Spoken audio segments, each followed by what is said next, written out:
Abşeron rayonunda qətl hadisəsi baş verib. Hadisə Masazır qəsəbəsi Murad Mirzəyev küçəsi qarşısında durduğumuz bu fərdi yaşayış evində qeydə alınıb. Belə ki, 48 yaşlı Əlsafar Rəhimovun həyat yoldaşı 43 yaşlı Aygün Əliyev arasında mübahisə yarandığı bildirilib. Mübahisə nəticəsində qadının öz həyat yoldaşına bir bıçaq vurduğu iddia olunur və nəticədə kişi elə hadisə yerindəcə həyatını itirib. Faktla bağlı Abşeron rayon prokurorluğunda araşdırma aparılır.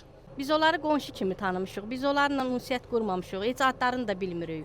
Amma həyətdə pəncərə idi. O kişi bütünlü günü Quran oxuyurdu. Neçə ildir burada yaşayırdılar? Biz oktyabrda 4 ilimiz olacaq. Biz gəldik ki, bunlar yaşayırlar. Yəni bu hadisədən necə xəbər tutdunuz? Hadisədən mən qonşum, burada yaşlı qadın var, elə ana deyirəm. Gəldi mənə çağırdı ki, çiyələyə var inəsi mənə pişir.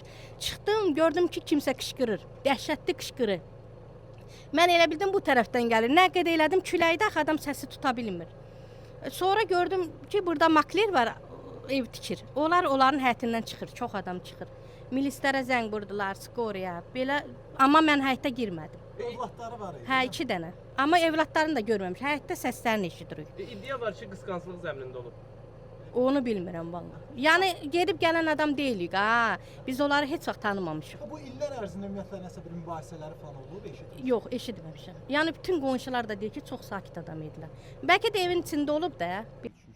İki uşağı. Ayağım.